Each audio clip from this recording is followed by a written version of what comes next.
Hi, I'm Veejay Villafranca and I'm a documentary photographer based in Manila, Philippines, and I'm the winner of the Photobook Award for the 2018 IPA Photo Awards.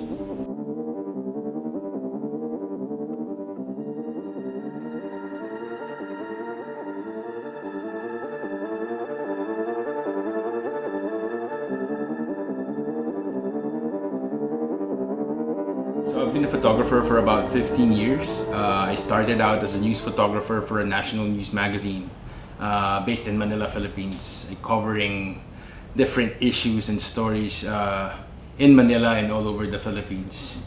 After 4.5 years of working as a news photographer, I decided to pursue documentary photography. I had several ideas in mind and stories that I wanted to pursue that I came across while I was working as a news photographer.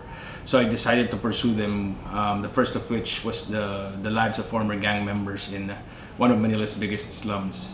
And after that, I dedicated my full time to documenting different stories in the Philippines and all over the Asian region.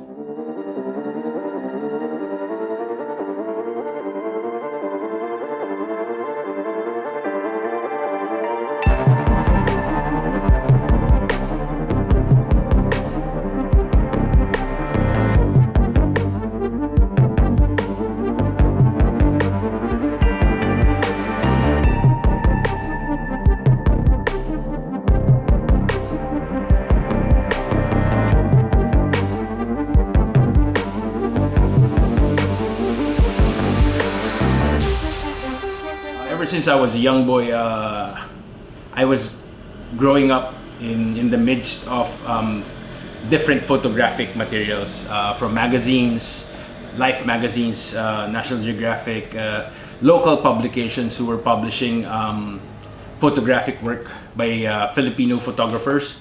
So growing up with all this, and also as I see my father working as a photographer or a photojournalist for a government agency here in the Philippines, it was sort of natural that I imbibe the ideologies or certain liking to photography. And as time passed by, it wasn't really forced into me, and I did not really pick up a camera and use it intently, maybe until probably early 2000s during the second People Power Revolution. That was the only time my father handed me a camera and a couple of rolls of film to actually document a scene. And from then on, I think I saw how the power or the possibilities of what photography can do.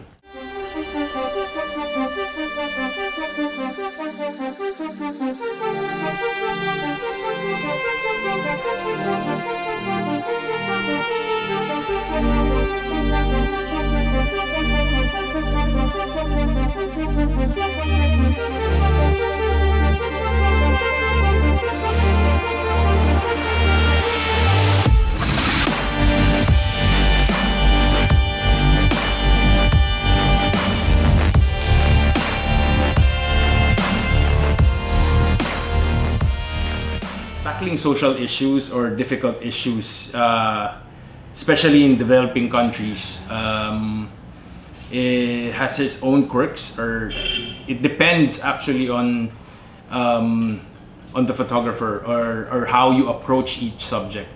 Some would approach it in a more intimate way, meaning spending longer periods of time, which personally I prefer. But given the limitations of either technology or deadline or different other or for other limitations, sometimes photographers tend to do it in more of like a parachute kind of way, where you only spend a little bit time, or you have that preconceived idea of what you want to come out, what the image or the images that you want to take from that sort of scene or story. For me, if I can, I tend to spend longer periods of time in a certain subject, especially if I'm working on my personal project. But in essence, like for an assignment, I tend to go back to the places where I probably built relationships with or have certain affinities with whenever I am assigned to do a story. Influences, early influences, I would say most of them were, I think probably like 60% of them were foreign photographers. As I've mentioned earlier, Life magazine, National Geographic, some books from Magnum, Eugene Smith, Bresson, some Asian photographers as well, Raghurai, Raghuber Singh, some Chinese photographers that I can't remember, Southeast Asian books were one of my earlier influences in photography. But also, since my father was working as a photojournalist for a government agency, he would always have access to the works of Filipino photographers whom actually molded me and some of my other contemporaries here in the Philippines. So there are the likes of like Sonny Yabao, Derek Soriano, Luis Liwanag, Alex Baluyod, George Gascon even, some of the other photojournalists from publications back then and magazines who were trying to survive during that period. What they say as the golden age of photojournalism, where stories were abound. Further on, when I was able to access books and internet was more accessible as well, my work was heavily influenced, or mainly influenced, by a mix of Asian and non-Asian photographers. Specifically for Signos, it was more influenced by Ed van der Elsen's work.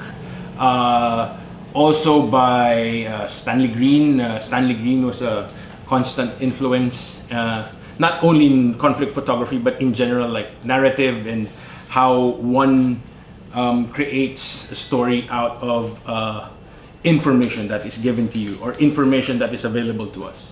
And also Oscar Motulo's book on the Asian tsunami was very, very influential, especially for Signos. Yeah, and a lot of other books. Lately, maybe even before I published my first book, most of the influences would come in forms of books. I was, I was able to see books that were published here in Asia as well, which was very important for me.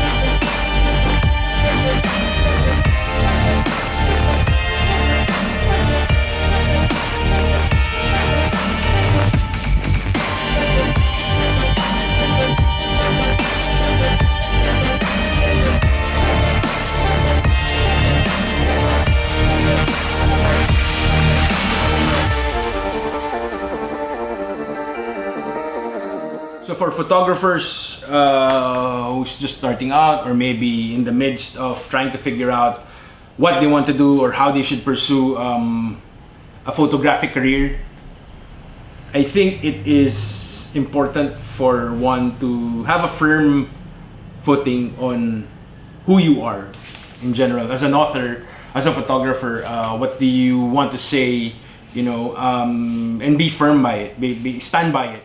Lastly, what I can tell photographers and other photo practitioners, especially in this day and age where photographers are being outed for unethical practices, I think it is important that we keep our integrity intact.